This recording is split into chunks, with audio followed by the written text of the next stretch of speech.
नवंबर 2021 की एक ठंडी और शांत सुबह थी। जॉर्जिया के गेन्सविल नाम के छोटे से सुंदर कस्बे में एक बेहद महंगा लेक हाउस पुलिस से घिरा हुआ था। करोड़ों की कीमत वाला घर। लेकिन उस दिन कुछ अलग ही होने वाला था। आईआरएस यानी अमेरिका की टैक्स एजेंसी के क्रिमिनल इन्वेस्टिगेटर्स ने अचानक इस बंगले पर रेड मार दी। बाहर सब शांत था, लेकिन घर के अंदर बाथरूम के कोने में रखी एक अलमारी में कंबलों के नीचे कुछ ऐसा छिपा था जिसने सबको चौंका दिया। वहाँ एक पुराना सीटोच पॉपकॉर्न का टिन रखा था और उसके अंदर छुपा था एक छोटा सा कंप्यूटर, बिल्कुल मामूली दिखने वाला। लेकिन इस कंप्यूटर में छिपे थे 3 करोड़ 34 लाख के बिटकॉइन। ये बिटकॉइन ज़मीजोंग नाम के एक लड़के के थे। उसने ये बिटकॉइन करीब 10 साल पहले हासिल किए थे। और ख़ास बात ये थी कि जिस इंसान से उसने ये लिए उसने कभी कोई शिकायत नहीं की, बल्कि उल्टा ज़मी को शुक्रिया बोला और इनाम में और बिटकॉइन भेज दिए। ना कोई केस, ना कोई पूछताछ। तो सवाल ये उठता है, फिर इतनी सालों बाद अचानक छापा क्यों पड़ा? असल में जिमी अपनी ज़िंदगी बाद में खुलकर जीने लगा था। पैसे उड़ाना, पार्टी करना, लड़कियों को इम्प्रेस करना, बस यही चलता रहा।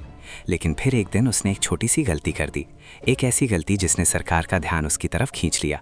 और उसी एक गलती की वजह से अमेरिका की सरकार को उसकी छुपाई हुई करोड़ों की दौलत तक पहुंच मिल गई। ये कहानी है ज़मीजोंग की। एक ऐसा इंसान जो सब कुछ करके भी बच सकता था, लेकिन बच नहीं पाया। ज़मी कभी भी स्कूल में कूल या पॉपुलर नहीं रहा। वो एक एशियन बच्चा था जो जॉर्जिया के कॉप काउंट जैसे इलाके में 90s के दशक में बड़ा हो रहा था। और ये दौर उसके लिए आसान नहीं था। बचपन में बच्चे उसे चढ़ाते थे, बुली करते थे, क्योंकि वो मोटा था, थोड़ा अलग दिखता था और उनके नज़रिए से अजीब भी। ज़मी खुद कहता है कि उसकी ज़िंदगी का सबसे बुरा दिन वो था जब एक फ़ुटबॉल मैच के दौरान उसके दोस्तों ने सबके सामने उसकी पैंट खींच दी। उस दिन वो अंदर से टूट गया था, जैसे अब वो इंसान नहीं रहा, बस कोई चीज़ बनकर रह गया हो। और उस वक्त उसके माँ बाप भी उसके साथ नहीं थे। ज़मी के माता पिता चीन से अमेरिका आए पहले जनरेशन के इमिग्रेंट थे। उन्होंने यहाँ नई ज़िंदगी शुरू की थी, लेकिन बहुत संघर्ष के साथ। उसकी माँ हॉस्पिटल में रात की शिफ्ट में नर्स की नौकरी करती थी। ज़मी कहता है वो हमेशा थकी हुई होती थी, बस सोती रहती थी। और उसके पापा उन्हें कभी कोई स्थायी नौकरी नहीं मिली। कभी सस्ता सामान लाकर बेचने की कोशिश करते और ज़्यादातर समय घर के बेसमेंट में अकेले पड़े रहते। मिडिल स्कूल तक आते आते ज़मी के माँ बाप का तलाक हो गया और फिर जो थोड़ी बहुत परिवार जैसी चीज़ बची थी वो भी ख़त्म हो गई। ज़मी के लिए ये सब बहुत भारी था। उसे किसी अपने की ज़रूरत थी, लेकिन उसके पास कोई दोस्त नहीं था। ज़मी का बचपन भले ही अकेलापन और तन्हाई से भरा था, लेकिन एक जगह थी जहाँ उसे सबसे ज़्यादा सुकून मिलता था।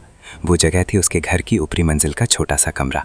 वहीं पर उसका कंप्यूटर रखा था और वहीं बैठकर वो घंटों घंटा तक उस स्क्रीन में खोया रहता। वो पुराना कंप्यूटर ज़मी के लिए बस एक मशीन नहीं था, वो उसकी दुनिया से बाहर जाने वाली खिड़की था। एक ऐसी दुनिया जो हकीकत से बिल्कुल अलग थी, जहाँ उसे कोई ताने नहीं मारता था, कोई पैट नहीं खींचता था, कोई अकेला नहीं छोड़ता था। हर दिन ज़मी उस कंप्यूटर को ऑन करता और उसमें खो जाता। मिडिल स्कूल तक आते आते उसने खुद से ही कई प्रोग्रामिंग लैंग्वेजेस सीख ली थी। बाद में ज़मी ने खुद कहा था, उस कंप्यूटर ने मुझे एक ऐसी ज़िंदगी के बारे में सोचने दिया जो शायद कभी मेरी हो ही नहीं सकती थी। लेकिन उसे तब क्या पता था कि यही कंप्यूटर, यही डिजिटल दुनिया एक दिन उसे करोड़पति बना देगी। स्कूल में ज़मी शांत और होशियार माना जाता था। जब बच्चे उसे चढ़ाते या उस पर हंसते तो वो किसी किताब में या मैथ प्रॉब्लम में खुद को छुपा लेता। उसे लगता अगर मैं ध्यान नहीं दूंगा तो शायद ये सब रुक जाएगा। और सच कहें तो वो वाकई में बहुत तेज़ दिमाग का था। 2008 में ज़मी ने सेंट्रल गणित स्कूल से ग्रेजुएशन किया और उसका एसएटी स्कोर लगभग परफेक्ट आया। उसे जॉर्जिया की सबसे बड़ी होप स्कॉलरशिप मिल गई। अब वो यूनिवर्सिटी ऑफ जॉर्जिया में कंप्यूटर साइंस पढ़ने जा रहा था। उसे लगा शायद अब उसके माँ बाप को उस पर गर्व होगा, लेकिन ऐसा कुछ नहीं हुआ। उन्होंने कुछ खास कहा ही नहीं। 18 की उम्र में ज़मी ने अपना सामान उठाया, घर से 1 घंटे दूर जाकर रहने लगा और फिर कभी अपने माता पिता से बात नहीं की। यूनिवर्सिटी में उसके लिए एक नई ज़िंदगी शुरू हुई। बाद में उसने कहा था, असल ज़िंदगी तो अब जाकर शुरू हुई है। ज़मी के बारे में एक चीज़ जानना ज़रूरी है। उसे शराब बहुत पसंद थी, लेकिन पैसे कम थे, हालात टाइट थे। लेकिन फिर किस्मत ने दरवाज़ा खटखटाया। 2009 की शुरुआत थी। क्रिसमस ब्रेक के बाद का टाइम चल रहा था। ज़मी एक प्रोग्रामिंग फोरम पर कुछ ब्राउज़ कर रहा था। तभी उसकी नज़र एक अजीब से पोस्ट पर पड़ी। उसमें लिखा था एक नए डिजिटल करेंसी के बारे में। नाम था बिटकॉइन। ज़मी टेक्नोलॉजी और प्रोग्रामिंग में पहले से अच्छा था, तो उसने तुरंत ध्यान दिया और अपने लैपटॉप पर खुद ही बिटकॉइन माइनिंग शुरू कर दी। वो हर दिन सैकड़ों बिटकॉइन कमाने लगा, लेकिन उस वक्त इनकी कोई कीमत नहीं थी। इतनी कम वैल्यू थी कि किसी ने 5000 बिटकॉइन सिर्फ $5 में बेच दिए थे। इतने में तो एक बियर का क्रेट भी नहीं आता। ज़मी को भी लगा ये सब बेकार है। उसने माइनिंग बंद कर दी और सब भूल गया। लेकिन फिर 2011 में कहानी ने मोड़ लिया। बिटकॉइन की कीमत $30 तक पहुंच गई थी। जेमी जैसे उछल पड़ा। उसे याद आया, मैंने तो 2 साल पहले सैकड़ों कॉइन्स माइन किए थे। लेकिन अब सवाल ये था, वो गए कहाँ? वो अपने पुराने लैपटॉप में ढूंढता रहा, पर कुछ नहीं मिला। उसे याद ही नहीं था कि उसने वो कॉइन्स कहाँ सेव किए थे। सब गायब था। अब जेमी के अंदर एक बार फिर से लालच जाग उठा। इस बार वो हार नहीं मानने वाला था। अब वो 21 साल का हो चुका था। उसने बिटकॉइन टॉक नाम की एक वेबसाइट पर अकाउंट बनाया। जेमी ने जैसे ही बिटकॉइन टॉक पर अपना नया अकाउंट बनाया, उसने अपना यूजर नेम रखा 300 SSD फॉर मी। ये नाम मर्सिडीज बेंज 300 SSD नाम की कार से इंस्पायर था, जिसे वो हमेशा से खरीदना चाहता था। उसे लगता था कि ऐसी कार लड़कियों को इम्प्रेस कर सकती है। लेकिन लोगों का ध्यान सिर्फ उसके नाम पर नहीं गया, बल्कि उसकी पहली पोस्ट पर भी गया। जेमी ने अपनी पहली पोस्ट में लिखा था, बिटकॉइन को मिक्स कैसे किया जा सकता है। अब जरा ये समझो, हर बिटकॉइन ट्रांजैक्शन पब्लिक होता है, यानी जो भी ट्रांजैक्शन आप करते हो वो सब ब्लॉकचेन पर दिखाई देता है। कोई भी देख सकता है कि किसने किसको पैसा भेजा। यानी बिटकॉइन उतना अनोनिमस नहीं है जितना लोग समझते हैं। बिटकॉइन मिक्सिंग नाम की एक तकनीक होती है, जिसमें ट्रांजैक्शन को कई लेयर्स में घुमाया जाता है, ताकि कोई ये पता ना कर सके कि पैसे कहाँ से आए और कहाँ गए। जिन्हें ब्लॉकचेन की थोड़ी भी समझ है, वो जानते हैं ये एक तरह का डिजिटल कैमोफ्लाज होता है, और जेमी ये सब बहुत अच्छे से समझता था। उसकी ये पोस्ट उस समय तो एक नॉर्मल टेक्निकल डिस्कशन लगी, लेकिन बाद में ये पोस्ट बहुत बड़ा क्लू बन गई। अब धीरे धीरे जेमी के पास पैसे आने लगे थे। उसका माइनिंग सेटअप उस दौर के हिसाब से काफ़ी एडवांस था, और अब वो धीरे धीरे हदें पार करने लगा था। वो ऑनलाइन गेमिंग में घुस गया। एक वेबसाइट थी बिटकॉइन पूंजी, जहां वो खूब खेलता था। वो इसका बहुत बड़ा फैन बन गया था, लेकिन जल्द ही ये साइट बंद हो गई। अब जेमी के पास प्रोग्रामिंग का पूरा एक्सपीरियंस था। वो अब कंप्यूटर साइंस में तीसरे साल में था, तो उसने सोचा क्यों ना मैं खुद अपनी गेमिंग साइट बना लूं।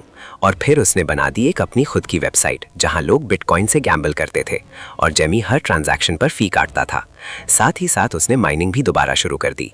इन दोनों तरीकों से जेमी ने फिर से बहुत सारे बिटकॉइंस जमा कर लिए, और सबसे बड़ी बात ये हुई, वो कुछ पुराने बिटकॉइंस भी रिकवर करने में कामयाब हो गया, जो उसने 2009 में माइन किए थे। हालांकि करीब 5000 बिटकॉइन अब भी हमेशा के लिए खो गए, क्योंकि उसका एक पुराना हार्ड ड्राइव क्रैश हो गया था और उस डेटा का कोई बैकअप नहीं था। जेमी कहता है, अगर कोई डेटा रिकवरी एक्सपर्ट उस ड्राइव को खोल पाए तो उसे करोड़ों डॉलर का जैकपॉट मिल सकता है। अब उस वक्त बिटकॉइन की कीमत सिर्फ $5 थी, लेकिन जेमी के पास अब पहले से कहीं ज़्यादा पैसे थे। तो वो इन पैसों का करता क्या था? शुरुआत हुई पार्टीज से। जेमी हर वीकेंड शराब पीता, कई बार उसे ब्लैकआउट्स हो जाते, और धीरे धीरे उसने एक और लत पकड़ ली, कोकेन। हाँ, जेमी अब ड्रग्स की दुनिया में भी उतर चुका था। हर वीकेंड वो बूगर शुगर यानी कोकेन लेता था, और ये लत करीब 6 साल तक चली। विडंबना ये है कि उसी लत ने बाद में उसे अरबपति बना दिया, एक ऐसे तरीके से जिसकी उसने कभी कल्पना भी नहीं की थी। जब जिमी हर वीकेंड रॉकस्टार जैसी लाइफ जी रहा था, उसी दौरान इंटरनेट की एक अंधेरी गली में कुछ और बड़ा हो रहा था। एक नया नेटवर्क तेजी से बढ़ रहा था, नाम था सिल्क रोड।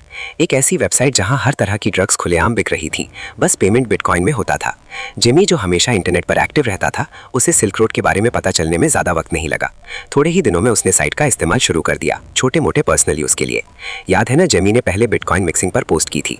अब शायद उसे वाकई में ट्रांजैक्शन छुपाने की ज़रूरत महसूस हो रही थी, लेकिन कुछ ही ट्रांजैक्शंस के बाद जेमी ने फैसला किया कि अब वो अपने बचे हुए बिटकॉइन साइट से निकाल लेगा। लेकिन इसी विड्रॉल प्रोसेस में उससे एक छोटी सी गलती हो गई, जिसने सब कुछ बदल दिया। उसने गलती से विड्रॉल बटन 2 बार क्लिक कर दिया, लेकिन हैरानी की बात यह थी, दोनों बार पैसे निकल भी आए। जेमी को अपने ही बिटकॉइंस का डबल वापस मिल गया। उसे खुद यकीन नहीं हुआ। उसने अनजाने में सिल्क रोड के सिस्टम में छिपा एक बड़ा बात पकड़ लिया था। ये एक कोडिंग फ्लॉ था, जिसे कहा जाता है रेस कंडीशन अटैक। मतलब जब एक ही समय पर कोई सिस्टम 2 कन्फ्लिक्टिंग कमांड्स को प्रोसेस नहीं कर पाता, और उसका फायदा उठाया जा सकता है। जेमी की उंगलियां तेज थीं और दिमाग और भी तेज, तो उसने सोचा क्यों ना इस ग्लिच को और टेस्ट किया जाए। और अब शुरू हुआ असली खेल। 19 सितंबर 2012, जेमी की उम्र सिर्फ 22 साल थी। उसने सिल्क रोड पर एक नया अकाउंट बनाया, यूजर नेम द टॉर्मेंटर। उस दिन उसने 500 बिटकॉइन साइट पर डिपॉजिट किए, और उसी सेकंड में विड्रॉल बटन 5 बार दबाया। नतीजा, उसे 2000 बिटकॉइन वापस मिल गए। उसी दिन उसने ये ट्रिक फिर दोहराई और 1000 बिटकॉइन और निकाल लिए। कुल मिलाकर 3000 बिटकॉइन, उस समय जिनकी कीमत लगभग $60,000 थी।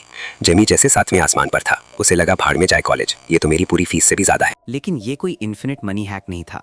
बिटकॉइन कहीं ना कहीं से तो आ रहे थे, मतलब ये कॉइन्स किसी और के वॉलेट से चोरी हो रहे थे। असल में सिल्क रोड ने एक खास सिस्टम बनाया था जिसे कहते हैं टम्बलिंग सिस्टम। इसका मकसद था यूजर की पहचान छुपाना। जब कोई यूजर बिटकॉइन जमा करता था तो वो बाकी यूजर्स के पैसों के साथ मिक्स हो जाते थे और फिर साइट के वॉलेट्स में भेजे जाते थे, ताकि कोई ये ट्रैक ना कर पाए कि कौन सा पैसा किसका है। लेकिन अब जिमी के अंदर क्यूरियोसिटी जाग चुकी थी।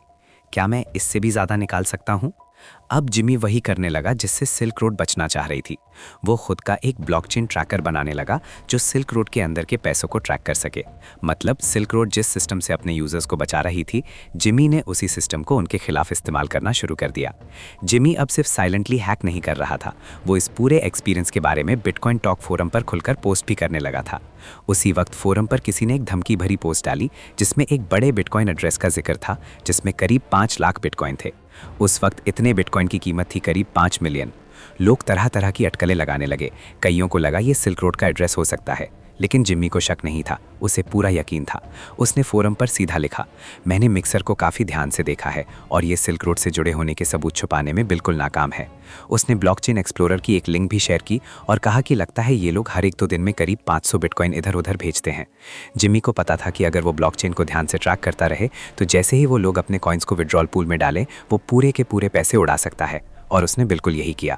जिमी ने ये पोस्ट 21 सितंबर को डाली थी और ठीक 3 दिन बाद 24 सितंबर उसने 9 अलग अलग अकाउंट से 140 से भी ज़्यादा ट्रांजैक्शंस किए और उसी एक्सप्लॉइट को दोबारा रिपीट किया। इस बार उसका जैकपॉट और भी बड़ा था। जिमी ने सिल्क रोड से $2000 के बिटकॉइन निकाल लिए। उस वक्त की कीमत से देखा जाए तो ये बहुत था, लेकिन असली बात कुछ और थी। जिमी ने सिल्क रोड के पूरे रेवेन्यू का लगभग 1/12 हिस्सा निकाल लिया था, क्योंकि सिल्क रोड ने अपने पूरे लाइफ टाइम में सिर्फ 64,000 बिटकॉइन कमाए थे। इतनी बड़ी चोरी और वो भी ब्लॉकचेन पर रिकॉर्ड में, इतना सब छुपा रहना नामुमकिन था। कुछ ही दिनों बाद सिल्क रोड का ओनर, जिसका नाम इंटरनेट पर था ड्रेड पायरेट रॉबर्ट्स, उसने जिमी को एक प्राइवेट मैसेज भेजा। लेकिन वो मैसेज धमकी जैसा नहीं था। ना उसने पैसे मांगे, ना डराया। उसने सिर्फ एक चीज़ पूछी, ये एक्सप्लॉइट हुआ कैसे। जिमी ने सब डिटेल में समझाया और जवाब में पायरेट ने उसे और बिटकॉइन भेज दिए, थैंक यू के तौर पर। 22 साल का जिमी, जो अब तक शराब, जुआ और ड्रग्स में डूबा था, अब अचानक लगभग $1 मिलियन का मालिक बन गया था। अब कोई सोच सकता है कि वो सारा पैसा फूंक देगा, लेकिन नहीं। जिमी ने करीब 400 बिटकॉइन एक वॉलेट में और 10,000 दूसरे वॉलेट में डाल दिए और फिर कुछ भी नहीं किया। ना बेचा, ना घबराया, ना दिखावा किया। शायद उसके दिमाग में क्या चल रहा था कोई नहीं जानता, लेकिन इस बार वो सरप्राइजिंगली जिम्मेदारी से बिहेव कर रहा था। लेकिन जिमी जैसा सोशली ऑकवर्ड बंदा, जिसके पास अब इतना पैसा हो और ज़रा भी शो ऑफ ना करे, ऐसा कैसे हो सकता है?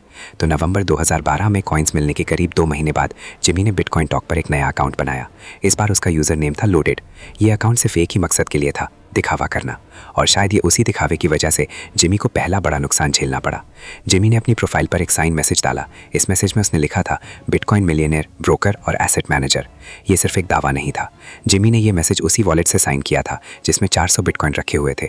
इस तरह उसने खुद ही साबित कर दिया कि ये सारे कॉइन्स उसी के हैं। इसके बाद जिमी ने लोगों को ये दिखाना शुरू कर दिया कि वो एक बड़ा बिटकॉइन इन्वेस्टर है। वो अपनी पोस्ट्स में खुद को asset manager, high value broker और मार्केट एक्सपर्ट के तौर पर पेश कर रहा था। एक पोस्ट में उसने दावा किया कि उसके पास एक नया क्लाइंट आया है और अब वो 2 लाख बिटकॉइन को मैनेज कर रहा है।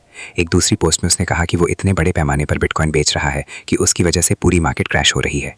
एक पोस्ट में उसने ये भी लिखा कि वो कैश लेकर प्राइवेट जेट से चाइना जाता है ताकि वहाँ ज़मीन पर बैठकर ओवर टेबल डील्स में बिटकॉइन सस्ते दामों पर खरीद सके। इसके बाद उसने एक और अजीब दावा किया, चाइना के 5 स्टार होटल में मैंने वेस्टर्न टॉयलेट लगवाने को कहा क्योंकि पिछली बार वहाँ की फ्लोर वाली टॉयलेट में मैं गड़बड़ कर बैठा था। अब सवाल उठता है, जिमी ये सब कर क्यों रहा था? क्या वो वाकई कोई पॉन्जी स्कीम बना रहा था या वो सिर्फ लोगों को ट्रोल कर रहा था? शायद उसे इस बात में मज़ा आता था कि वो झूठ बोलकर खुद को बड़ा और अमीर साबित करे। वो चाहता था कि लोगों से सफल और ताकतवर समझे। लेकिन सबसे ज़रूरी बात यह है कि जिमी ने कभी ये नहीं बताया कि उसके पास इतने बिटकॉइन आए कहाँ से। उसने कभी पब्लिकली अपने कॉइन्स की असली सोर्स को एडमिट नहीं किया और ये बात ना तो वो छुपा रहा था, ना ही साफ कर रहा था। असल में अगर जिमी थोड़ा और समझदार होता तो वो शायद बिल्कुल चुप रहता और पब्लिक से दूर रहता। क्योंकि 2013 के आखिर तक चुप रहना बहुत ज़रूरी हो गया था। अक्टूबर 2013 में FBI ने सिल्क रोड को बंद कर दिया। सिल्क रोड के फाउंडर रॉस अल्ब्रिज को गिरफ्तार कर लिया गया और सरकार ने उसके पास से 1,17,000 बिटकॉइन जब्त कर लिए। हालांकि ये पूरी कहानी का सिर्फ एक हिस्सा था। अथॉरिटीज़ का कहना था कि रॉस ने सिल्क रोड के जरिए कुल 6,04,000 बिटकॉइन कमाए थे। अब सबसे बड़ा सवाल यही था, बाकी के कॉइन्स कहाँ गए? रॉस ने दावा किया कि ज़्यादातर बिटकॉइन मार्केट प्लेस में ही वापस डाल दिए गए थे, लेकिन हमेशा इस बात पर शक बना रहा कि कुछ कॉइन शायद किसी और के पास चले गए थे। और इसी रेड में FBI को एक बेहद अहम चीज़ हाथ लगी, सिल्क रोड का पूरा डेटाबेस। इस डेटाबेस में हर यूज़र की एक्टिविटी का रिकॉर्ड था, कब कितना पैसा जमा किया, कितना निकाला, कौन से वॉलेट में भेजा गया, सब कुछ। और इसी डेटाबेस में जमी की पूरी हैकिंग स्कीम के पक्के सबूत मौजूद थे। अगर किसी को ये मालूम पड़ जाता कि उन्हें कहाँ देखना है, तो वे बहुत आसानी से ब्लॉकचेन को ट्रेस करके ये पता लगा सकते थे कि जमी ने अपने सारे चोरी के बिटकॉइंस अब किन किन वॉलेट्स में छुपा कर रखे हैं। और अगर उसने इन कॉइन्स में से किसी एक को भी किसी एक्सचेंज पर यूएसडी में बदलने की कोशिश की होती तो वो एक्सचेंज सरकारी आदेश सबीना के तहत जमी की असली पहचान अथॉरिटीज़ को दे सकता था। अब ये बिटकॉइन सिर्फ कुछ डिजिटल टोकन्स नहीं थे, ये हॉट फंड्स बन चुके थे। जमी को अब हर कदम बहुत सोच समझ कर रखना था, क्योंकि अगर उसने एक भी छोटी सी गलती की तो उसका पूरा खेल खत्म हो सकता था। साल 2014 में जमी ने अपनी बैचलर्स डिग्री पूरी की। कॉलेज से निकलते वक्त बिटकॉइन की कीमत लगभग $500 के आसपास थी और जमी की कुल संपत्ति करीब $30 मिलियन हो चुकी थी।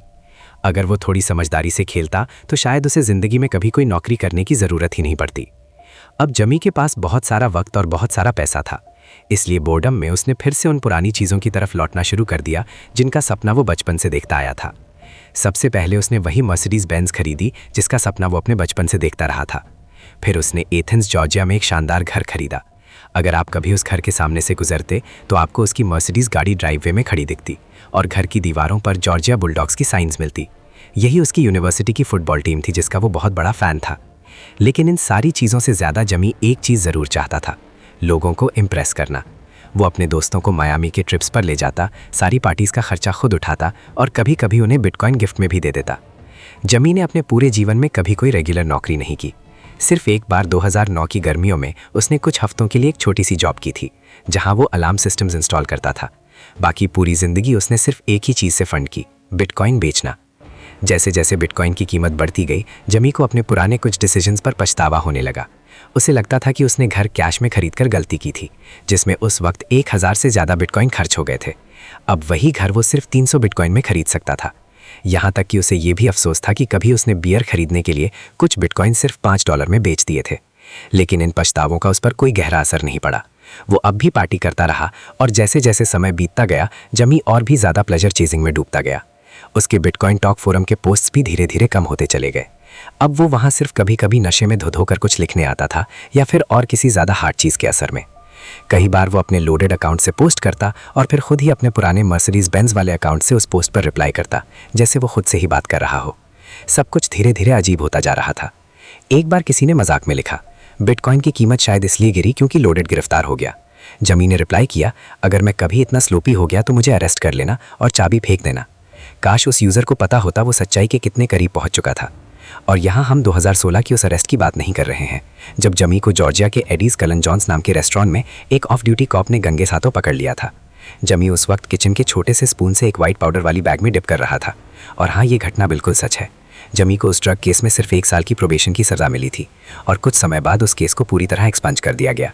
इसका मतलब था कि उसका नाम और रिकॉर्ड कानूनन रूप से मिटा दिया गया, जैसे वो घटना कभी घटी ही नहीं थी। अब ज़रा सोचिए, एक इंसान जो एक घर कैश में खरीदता है, वो IRS इंटरनल रेवेन्यू सर्विस को शक के घेरे में डाल सकता था। लेकिन जमी ने हमेशा अपने बेचे गए बिटकॉइंस पर ईमानदारी से टैक्स भरा। उसने कोई कच्ची गलती नहीं की थी, कम से कम अब तक तो नहीं।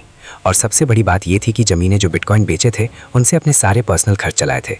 वे सभी कॉइन लीगल माइनिंग या ट्रेडिंग से मिले पुराने कॉइन्स थे। जिन बिटकॉइंस को उसने सिल्क रोड से हैक किया था उन्हें उसने अब तक कभी छुआ तक नहीं था। 5 साल बीत चुके थे, लेकिन जमी ने उन स्टोलन कॉइन्स को पूरी तरह अनटच रखा हुआ था। ये बात अपने आप में काफ़ी चौंकाने वाली थी। जमी के पास लगभग 500 बिटकॉइन थे और उसने उन कॉइन को हर बुल रन और हर क्रैश के दौरान भी होल्ड करके रखा हुआ था। वो देखता कि एक दिन उसकी होल्डिंग्स करोड़ों डॉलर की हो जाती थी और फिर अगले दिन उतनी ही तेजी से गिर जाती थी। लेकिन जेमी ने कभी भी पैनिक सेल नहीं किया। वो शांत रहता था और बिटकॉइन टॉक पर सिर्फ अजीब अजीब सी पोस्ट करता रहता था। कभी वो कुछ रैंडम सी तस्वीरें डालता तो कभी बस ये लिखता कि इतने सारे मार्केट अप्स एंड डाउन्स को झेलने का सिर्फ एक ही तरीका है, ड्रग्स लेना। लेकिन अब सब कुछ बदलने वाला था। साल 2017 में जेमी अपने लोडेड अकाउंट से एक ऐसा पोस्ट करने वाला था जिससे वो बिटकॉइन टॉक पर अचानक फेमस हो जाएगा। लेकिन शायद वो खुद भी नहीं जानता था कि उसे कितनी बड़ी अटेंशन मिलने वाली है। 2016 के अंत तक बिटकॉइन की पॉपुलैरिटी बहुत तेज़ी से बढ़ चुकी थी। साल के आखिर में बिटकॉइन की कीमत $1000 के करीब पहुंच गई थी। लेकिन इस तेज़ी के साथ एक नई टेक्निकल परेशानी सामने आने लगी थी। बिटकॉइन का प्रोटोकॉल हर सेकंड बहुत ही सीमित ट्रांजैक्शंस को प्रोसेस कर पाता था। जैसे जैसे लोग बढ़ते गए, ट्रांजैक्शन स्पीड धीमी होती गई, फीस भी बढ़ती जा रही थी। अगर बिटकॉइन को असली दुनिया की करेंसी बनना था तो उसे हर सेकंड हज़ारों ट्रांजैक्शंस को लो फीस में हैंडल करना आना चाहिए था। 2017 तक ये टेक्निकल इशू इतना बड़ा बन चुका था कि पूरी बिटकॉइन कम्युनिटी 2 हिस्सों में बट गई थी। यही डिवाइड एक नए कॉन्सेप्ट को जन्म देता है, bitcoin cash. Bitcoin cash bitcoin जैसी ही एक क्रिप्टो करेंसी थी, लेकिन इसका ब्लॉक साइज बड़ा कर दिया गया था ताकि ज़्यादा ट्रांजैक्शन हैंडल किए जा सकें। इस नए सिस्टम का एक खास फ़ायदा ये था कि हर उस इंसान को जिसने पहले बिटकॉइन होल्ड किए थे, उसे उतनी ही संख्या में फ्री बिटकॉइन कैश मिलना था। यानी जेमी, जिसके पास पहले से ही 500 बिटकॉइन थे, अब वो उतने ही बिटकॉइन कैश का भी मालिक बन गया था। एक झटके में उसकी होल्डिंग्स 2 गुनी हो गई। हालांकि बहुत सारे लोग बिटकॉइन कैश पर भरोसा नहीं कर रहे थे। बिटकॉइन कम्युनिटी 2 कैंप्स में बढ़ चुकी थी। एक ग्रुप मानता था कि असली करेंसी सिर्फ बिटकॉइन है और बिटकॉइन कैश एक बेकार कॉपी है। दूसरा ग्रुप मानता था कि बिटकॉइन की लिमिटेशंस उसे फेल कर देंगी और फ्यूचर में बिटकॉइन कैश ही सबसे प्रैक्टिकल बनेगा। जेमी पहले वाले ग्रुप का हिस्सा था, यानी वो बिटकॉइन का सपोर्टर था।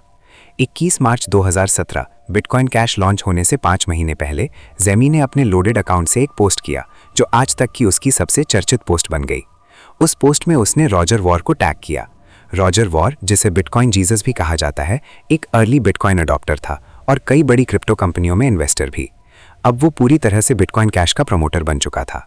जेमी ने रॉजर को खुलेआम चैलेंज किया, अगर तुम्हें बिटकॉइन कैश पर इतना भरोसा है तो चलो एक के बदले एक ट्रेड करते हैं।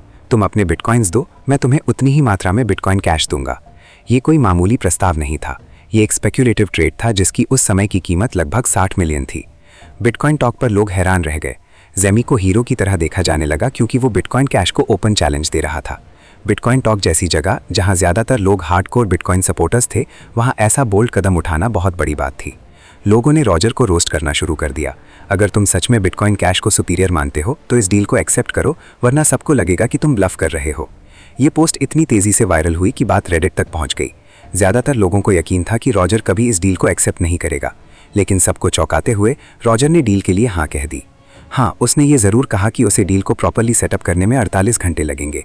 2 दिन बाद जेमी ने उसी थ्रेड में फिर से रिप्लाई किया, अब तक कोई कॉन्ट्रैक्ट नहीं मिला है, और यही उसकी आखिरी पोस्ट थी। इसके बाद जेमी ने कभी भी लोडेड अकाउंट से कुछ भी पोस्ट नहीं किया। रॉजर ने अगले कुछ महीनों तक फोरम पर लिखा कि उसने लोडेड से संपर्क करने की कोशिश की, लेकिन कोई जवाब नहीं मिला। डील कभी पूरी नहीं हुई। जेमी अचानक गायब हो गया। उसने अपने पुराने मर्सिडीज बेंज अकाउंट से भी पोस्ट करना बंद कर दिया। अब सबके मन में एक ही सवाल उठने लगा, जेमी अचानक क्यों चुप हो गया? क्या वो रॉजर के कॉन्फिडेंस देखकर डर गया था? क्या उसे अचानक ये एहसास हुआ कि अगर बिटकॉइन कैश वाकई सक्सेसफुल हो गया तो मुझे ये ट्रेड करना बहुत भारी पड़ सकता है? या फिर इस डिसअपियरेंस के पीछे असली वजह कुछ और थी? शायद रेडिट पर किसी ने जेमी के पुराने बिटकॉइंस को ट्रैक करते करते उन्हें फिर से सिल्क रूट से जोड़ दिया था। अब सोचो, जब जेमी ने सिल्क रूट से वो सारे कॉइन्स निकाले थे तो उसने उन्हें छुपाने के लिए मिक्सर यूज़ किया था। लेकिन दिक्कत ये थी कि इतनी बड़ी रकम को छुपाना आसान नहीं होता। अगर कोई और इतने बड़े स्केल पर मिक्सिंग सर्विस का इस्तेमाल ही नहीं कर रहा होता तो इतना बड़ा अमाउंट ब्लॉकचेन पर अकेला ही चमकने लगता है। बस किसी को ये देखना होता है कि वो भारी रकम कहाँ कहाँ घूम रही है, और उसे ये समझने में देर नहीं लगती कि ये सारे कॉइन्स एक ही इंसान के हैं। और सबसे पक्का सबूत खुद जेमी ने सबके सामने रख दिया था। वही 400 बिटकॉइन वाला एड्रेस जिसका साइन मैसेज उसने अपने लोडेड प्रोफाइल पर डाला था। अब उसी ने साबित कर दिया कि ये कॉइन्स उसी के हैं। जिस मिक्सर का वो इस्तेमाल कर रहा था कॉइन्स को छुपाने के लिए, अब वही चीज़ उस पर उंगली उठा रही थी। जिस रास्ते से वो बचना चाह रहा था, अब उसी रास्ते से लोग उसके पीछे पहुंच रहे थे। और इसी दौरान सबसे अफसोस की बात यह थी कि रॉजर वाली डील कभी हो ही नहीं पाई। सिर्फ 2 महीने बाद 1 अगस्त 2017 को बिटकॉइन का हार्ड फोर्क हुआ और बिटकॉइन कैश ऑफिशियली लॉन्च हो गया। लेकिन जैसे कई लोगों ने पहले से कहा था, बिटकॉइन कैश ने वैसा कमाल नहीं किया जैसा असली बिटकॉइन कर रहा था। बिटकॉइन ने उस वक्त अपना सबसे बड़ा बुल रन शुरू किया और सीधा $20,000 तक पहुंच गया। वहीं बिटकॉइन कैश की कीमत उस समय सिर्फ $3500 के करीब रही। इसका मतलब ये हुआ कि अगर जेमी और रॉजर की डील हो जाती तो जेमी के पास आज जो है उससे करीब $973 मिलियन ज़्यादा होता। जेमी ने इस डील के 2-3 दिन बाद अपने सारे बिटकॉइन कैश एक विदेशी एक्सचेंज में ट्रांसफ़र कर दिए। वहां उसने उन्हें बेच दिया और उस पैसे से करीब 3500 नए बिटकॉइंस खरीद लिए। उन कॉइन्स की कीमत उस वक्त की पीक मार्केट में करीब 68 मिलियन थी। ये रकम बड़ी थी, लेकिन उस $1 बिलियन के मिस्ड चांस के सामने कुछ नहीं लगती। फिर भी अब जेमी के पास कुल 3500 बिटकॉइन थे, जिनकी वैल्यू उस वक्त के मार्केट में 1 बिलियन से ऊपर थी। तो अब उसके लिए असली लग्जरी ये थी कि वो खुलकर खर्च कर सकता था। और क्योंकि ये 3500 कॉइन उसे एक तरह से फ्री में मिले थे, उसने इन्हीं से खर्च करने की शुरुआत कर दी। यहीं से शुरू हुआ जेमी का 16 मिलियन का खर्चीला सफ़र। अगर कोई व्यक्ति आपसे कहे कि अपराध से कभी कुछ हासिल नहीं होता, तो आप बस जेमी की मुस्कुराहट को याद कर लीजिए। 28 साल की उम्र में जेमी के पास वो सब कुछ था जो एक आदमी चाहता है: पैसा, गाड़ियाँ, घर, पॉपुलैरिटी और एक्सेस। लेकिन जेमी को सबसे ज़्यादा जिस चीज़ की चाह थी वो थी लोगों का एक्सेप्टेंस। इस वजह से उसने खुद को एक मिलियनेयर शोमैन के रूप में ढाल लिया। जेमी ने कई लैम्बोर्गिनी खरीदी, एक बोट, जेट स्कीज, मोटरसाइकिलें और तमाम महंगी चीज़ें। वो हज़ारों डॉलर खर्च करता था प्राइवेट यॉट्स किराए पर लेने में, प्राइवेट जेट्स उड़ाने में, अपने दोस्तों को 5 स्टार होटल में ठहराने में और उन्हें पार्टियों, नाइट क्लब्स और स्पोर्टिंग इवेंट्स में ले जाने में। इन सब का पूरा खर्चा जेमी खुद उठाता था। इतना ही नहीं, वो फिर से बिटकॉइंस गिफ्ट करने लगा था। इस बार उसने 5 USB ड्राइव्स तैयार की थी, जिनमें से प्रत्येक में 50 बिटकॉइन लोड किए गए थे। एक USB की कीमत उस समय लगभग 1 करोड़ के बराबर थी। जेमी का दोस्त होना उस दौर में किसी जैकपॉट से कम नहीं था। अब कहानी अपने सबसे टेढ़े मोड़ की ओर बढ़ रही थी, जहां पैसा था, रुतबा था, लेकिन खतरा हर दिन और करीब आ रहा था। एक बार जेमी ने सीधे बैंक से $1 लाख कैश निकाला, सिर्फ इसलिए कि उसे फिल्मों जैसी एक पैसे से भरी हुई सूटकेस चाहिए थी। उसे लगा कि शायद इतना कैश देखकर कोई लड़की उस पर इम्प्रेस हो जाएगी और उसके करीब आ जाएगी। बाद में उसने खुद माना कि ये आइडिया पूरी तरह फेल हो गया था। असल में जेमी ने यह भी कबूल किया कि उसने कभी किसी के साथ रिलेशन नहीं बनाया था, सिवाय एक बार जब उसने इसके लिए सीधे पैसे दिए थे। पैसे की कमी नहीं थी जेमी के पास, लेकिन एक्सेप्टेंस और प्यार अभी भी बहुत दूर थे। अब इस कहानी में एक नया नाम जुड़ता है, क्लेटन केम्कर। क्लेटन एक बिजनेसमैन था जो रियल एस्टेट प्रोजेक्ट्स में दिलचस्पी रखता था। वो जेमी से मिला, बातचीत हुई, दोस्ती हुई और फिर दोनों ने मिलकर 2019 में एक कंपनी शुरू की। जेमी इस प्रोजेक्ट में पैसा लगाने वाला था। उसने शुरुआत में 9.5 मिलियन देने का वादा किया और उसके साथ $32 मिलियन की कमिटमेंट दी, ताकि कुल $60 मिलियन का लोन सिक्योर किया जा सके। क्लेटन को लगा कि जेमी कोई टेक जीनियस है जो बिटकॉइन की दुनिया में बहुत जल्दी घुस गया था और इसी से अमीर बना है। जेमी अर्ली अडॉप्टर तो था, लेकिन क्लेटन को इसकी पूरी सच्चाई का अंदाज़ा नहीं था। लेकिन जेमी की ये फ्लैशी लाइफस्टाइल अब फिर से उसे गलत किस्म की नज़र में ला रही थी। जिस सूटकेस में उसने $1 लाख कैश रखा था, वो किसी की नज़र में आ गया था। मार्च 2019 के आखिरी हफ्ते में जेमी ने पुलिस में शिकायत दर्ज कराई कि जब वो शहर से बाहर था, उसके गेंसविल वाले घर में चोरी हो गई थी। उसने बताया कि जब वो लौटा तो पीछे की बेडरूम की खिड़की टूटी हुई मिली। वही सूटकेस जिसमें वो $1 लाख कैश लेकर घूमता था, अब गायब था। जेमी ने यह भी बताया कि वो सूटकेस पहले से आधा खर्च हो चुका था, तो उसमें अब करीब $6 लाख कैश बचा था। साथ ही उस सूटकेस में एक USB ड्राइव भी थी, जिसमें उसकी कुछ पर्सनल जानकारी थी। जिमी को पूरा यकीन था कि जिसने चोरी की है वो उसे जानता होगा, क्योंकि उस सूटकेस को उसने एक एयरवेंट के पीछे छिपा कर रखा था। लेफ्टिनेंट शॉम्बैट ने बाद में कहा, ना तो कैश मिला और ना ही चोर की पहचान हो पाई। लेकिन ये रिपोर्ट एक और बड़ी चीज़ को हिला गई, IRS को। इतनी बड़ी रकम की चोरी की रिपोर्ट में सीधा उनके सिस्टम में रेड फ्लैग खड़ा कर दिया। अब कहानी में एंट्री होती है ट्रेवर मैक्लिनन की। वो IRS का एक ऐसा अफसर था जो क्रिप्टो करेंसी, साइबर क्राइम और ऑनलाइन पैसों के मामलों में एक्सपर्ट था। ट्रेवर जैसे अफसरों का काम होता है क्रिप्टो के पीछे छिपे लोगों की पहचान निकालना। ये FBI एजेंट्स जैसे ही होते हैं, बस ये बिना कोई शोर किए सालों तक केस बनाते रहते हैं, और जब ये वार करते हैं तो केस इतना टाइट होता है कि बचना नामुमकिन होता है। जिमी को इस बात की भनक तक नहीं थी कि कोई उसके पीछे धीरे धीरे केस तैयार कर रहा है। लेकिन उसी समय IRS के पास भी कोई ठोस सबूत नहीं था कि जेमी ही वो आदमी था जिसने सिल्क रोड को हैक किया था। IRS बस ये देखना चाहता था इतना पैसा आया कहाँ से, कहीं ये कोई गैर कानूनी सोर्स से तो नहीं आया। IRS को जेमी पर पूरा शक नहीं था, क्योंकि उसने अब तक काफ़ी होशियारी से अपनी चोरी के कॉइन्स को अपनी असली पहचान से अलग रखा था। लेकिन फिर भी जेमी ने एक ऐसी गलती कर दी जिसकी उनसे उम्मीद नहीं थी। चोरी की उस घटना के बाद जेमी को अपने पुराने घर में डर लगने लगा था, तो उसने करीब $1 करोड़ का नया घर खरीद लिया, गसविल में झील के किनारे एक प्राइवेट प्रॉपर्टी। IRS के लिए ये सब एक तरह से बोनस सिग्नल बन गया। उन्होंने जेमी के इंटरनेट प्रोवाइडर से उसका पुराना IP एड्रेस और ब्राउजिंग हिस्ट्री मांगी। IRS को जेमी का एक स्टैटिक IP मिला, जो उसे 1 अगस्त 2016 से लेकर 1 अप्रैल 2021 तक दिया गया था। अब एक स्टैटिक IP एड्रेस ऐसा होता है जैसे किसी इंसान की ऑनलाइन फिंगरप्रिंट। जब भी कोई किसी वेबसाइट पर जाता है या किसी सर्विस को यूज़ करता है, उसका IP एड्रेस लॉक हो जाता है। IRS ने जेमी के IP से जुड़ी ब्राउजिंग एक्टिविटी चेक की, तो उन्हें पता चला कि वो एक क्रिप्टो एक्सचेंज पर बार बार जा रहा था, जहां वो अपने बिटकॉइन बेचकर USD में बदल रहा था। IRS ने उस एक्सचेंज से भी जानकारी मांगी और एक्सचेंज ने जेमी का पूरा रिकॉर्ड सौंप दिया। उस रिकॉर्ड में सब कुछ था। जेमी ने उस एक्सचेंज पर मार्च 2017 में अकाउंट बनाया था। उसने क्या क्या खरीदा और बेचा, सब कुछ लॉक्ड था। हर ट्रांजैक्शन की तारीख, रकम और टाइप की डिटेल IRS के पास पहुंच गई। अब बात सीरियस हो चुकी थी। IRS के पास अब वो देखने को मिल रहा था जिसे जेमी ने कभी दुनिया से छुपा कर रखा था। सबसे चौंकाने वाली बात ये थी कि जेमी ने कभी VPN का इस्तेमाल नहीं किया था। अगर उसने VPN यूज़ किया होता तो उसका असली IP कभी सामने ही नहीं आता। ना उसका इंटरनेट प्रोवाइडर देख पाता कि वो कौन सी साइट्स खोल रहा है, और ना ही कोई सरकारी एजेंसी उसे इतने आसानी से पकड़ पाती। अब VPN करता क्या है? यह आपके पूरे इंटरनेट ट्रैफिक को एनक्रिप्ट कर देता है, यानी कोई भी बीच में बैठा इंसान या सिस्टम आपकी ऑनलाइन एक्टिविटी नहीं देख सकता। अगर ज़मी ने VPN के ज़रिए किसी और देश की लोकेशन दिखा दी होती तो शायद उसका सारा ऑनलाइन बिहेवियर मास्क हो जाता और वो आसानी से ट्रेस नहीं होता। लेकिन उसने इतनी बेसिक साइबर सिक्योरिटी की भी परवाह नहीं की। अब IRS के पास उसका IP था, उसके क्रिप्टो एक्सचेंज का पूरा डेटा था और ये सारी जानकारी उन्हें एकदम सही और लीगल तरीके से मिल चुकी थी। इसके बाद IRS ने अगला कदम उठाया, ब्लॉकचेन ट्रेसिंग शुरू की गई। IRS को ब्लॉकचेन से अलग ही लेवल का लगाव है, क्योंकि ये एक ऐसा डिजिटल सिस्टम है जहां हर ट्रांजैक्शन का रिकॉर्ड हमेशा के लिए रहता है। यहाँ कुछ भी मिटाया नहीं जा सकता। जहां आमतौर पर पुलिस की जांच में लोग सबूत छुपा सकते हैं, वहीं ब्लॉकचेन में सब कुछ सामने होता है और हर ट्रांजैक्शन की पूरी कहानी दिखती है। IRS के पास अब ज़मी के वॉलेट एड्रेसेस थे। अब वो एक एक करके उसकी पूरी ट्रांजैक्शन हिस्ट्री खोलकर देखने लगे। असल मुश्किल बस एक थी, इन डिजिटल एड्रेसेस को किसी इंसान से जोड़ना। लेकिन आज के ज़माने में ये कोई बड़ी बात नहीं रही। अब तो ऐसे सॉफ्टवेयर और ट्रेसिंग टूल्स आ चुके हैं जो ब्लॉकचेन को स्कैन करके हर एड्रेस को लेबल कर देते हैं। जैसे सिल्क रोड से जुड़े जितने भी पुराने एड्रेसेस हैं, उन्हें इन टूल्स में पहले से ही टैग किया गया होता है। यानी अगर कोई ट्रांजैक्शन ऐसे किसी एड्रेस से जुड़ा होता है तो सिस्टम तुरंत बोल देता है ये एड्रेस सिल्क रोड से जुड़ा है। और यही बात रेडिट पर 2017 में एक यूज़र पहले ही साबित कर चुका था कि ज़मी के कुछ बिटकॉइंस उसी सिल्क रोड की चेन तक पहुंचते हैं। अब असली सवाल ये था, क्या ज़मी ने कभी वो सिल्क रोड वाले बिटकॉइंस उस ट्रेसिंग एक्सचेंज पर बेचे थे? अगर ऐसा होता तो वो उसी वक्त पकड़ लिया जाता। लेकिन ज़मी इतना सीधा भी नहीं था। उसने कभी उन चोरी के कॉइन्स को उसी एक्सचेंज पर सेल नहीं किया। लेकिन फिर भी उसने एक ऐसी भारी गलती की जिसने उसे सीधे IRS के रडार पर ला दिया। क्राइम की सबसे बड़ी दिक्कत यही है, एक बार भी फिसले तो सब कुछ गिर सकता है। 9 सितंबर 2019 को, यानी चोरी की रिपोर्ट लिखवाने के कुछ ही महीनों बाद, ज़मी ने वही गलती कर दी। उस दिन उसने उसी एक्सचेंज पर 118 बिटकॉइन बेचे। ये कॉइन वो खुद पहले माइन कर चुका था, यानी ये पूरी तरह लीगल थे। लेकिन बिटकॉइन की एक टेक्निक है जो कई बार सबसे बड़े चोर को भी पकड़वा देती है।